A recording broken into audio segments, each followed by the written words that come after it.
This past Saturday, Canelo Álvarez, the former pound for pound number one fighter in the world, was back in the ring at his hometown in Guadalajara, Mexico. You had him return against John Ryder for a decision.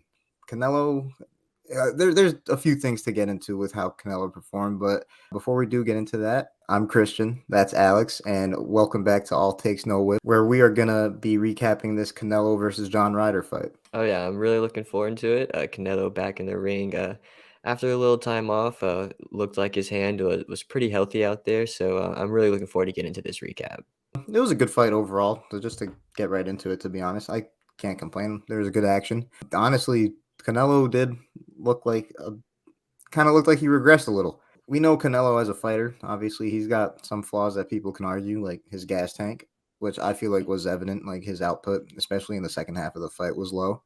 But something I noticed for sure that I feel like a good amount of people did, his head movement and defense overall, it wasn't really there. Just seemed like he was just face to face with John Ryder for the whole fight, just exchanging punches. And I feel like Canelo could have definitely incorporated that and shown more levels between the two.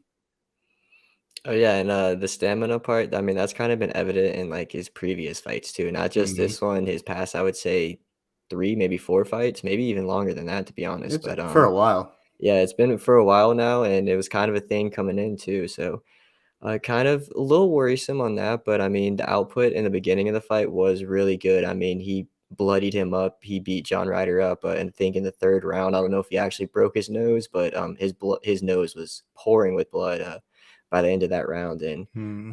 round five, I think it was, Canelo, he had a nice little 1-2, knocked him down right there. Honestly, looked like it could have ended the fight. Ryder kind of looked like he didn't Looked want to messed get up. back up. Yeah. What did you think about that?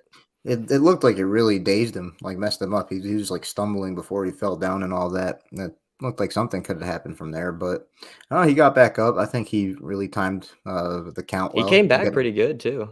He did. And honestly, later on in the fight, when Canelo, I guess, was a little more gassed, John Ryder, there's a moment in round nine. There's some crazy exchanges.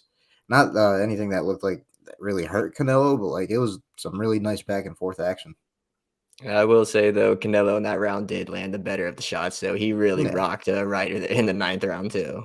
yeah. And then you had that slip that it looked like a knockdown, but it was definitely a slip. Like that right hand didn't really connect from Canelo. John Ryder just fell back. That was really entertaining in the moment, but then it was obvious. As far as the fight overall, though, clear win for Canelo. I think the Oh yeah. scorecards are you can't really argue the scorecards. It was just obvious. He practically won every round. So just some good moments from John Ryder. Just kind of got some dog in him, bouncing back from that knockdown and just staying in until the final bell. Oh yeah, and it's like we talked about last week. Those UK fighters, they're some warriors. They'll stay in there till the final bell. And honestly, I would say probably the only round he might have won was the first round, and that was because Canelo was just trying to kind of feel out, and that's what he always does in all of his fights. Solid showing for Canelo overall. And I don't want to say that it was like really a really good showing because I do think there was more signs of regression Could have been than better. yeah. And I don't want to say it's regression for sure. Maybe if it comes to a higher caliber fighter sharing the ring with him, he'll step up to the occasion a little more. But I don't know. He definitely had control over the fight, so can't really say he was bad. No, yeah, I mean, he was pretty dominant over that fight. I mean, Yeah, you can tell on the scorecards score. too, but, yeah. I you know, words are hard sometimes, dude. Hey, scorecards. The scorecards they be wrong sometimes, so it's okay. No, But that's very true.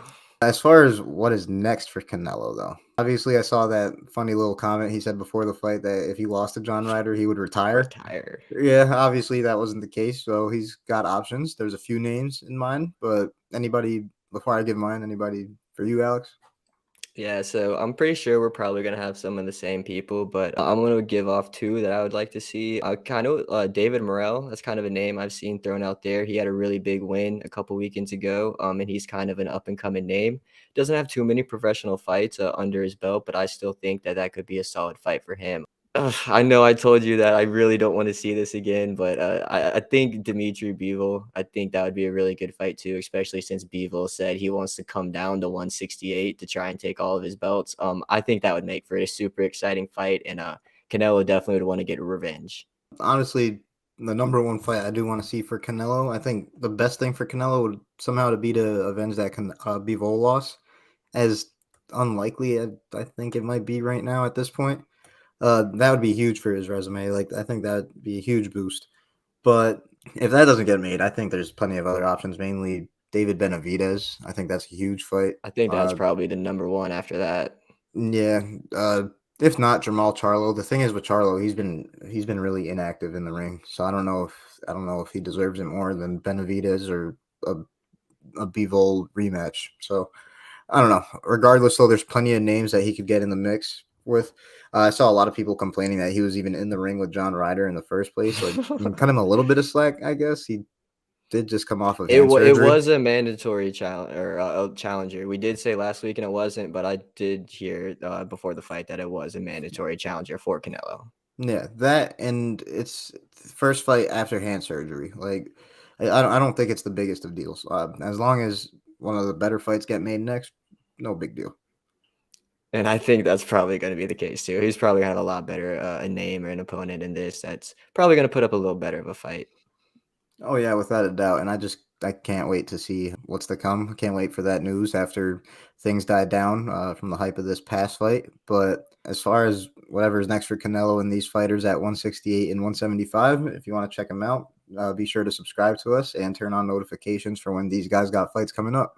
Oh yeah, definitely hit that subscribe button and also let us know down in the comments who you want to see Canelo fight next. He's got plenty of options, and also make sure you stay tuned for our previews for this week. We got a ton of fights coming up this weekend. We got 3 cards we're going to be previewing, and then make sure you stay tuned for the next weekend because we have 2 undisputed fights and another pretty good title fight that weekend, and we'll also have a Lomachenko and Devin Haney previews coming out too. So make Yes. sure you stay tuned till that. But until then, peace. Peace.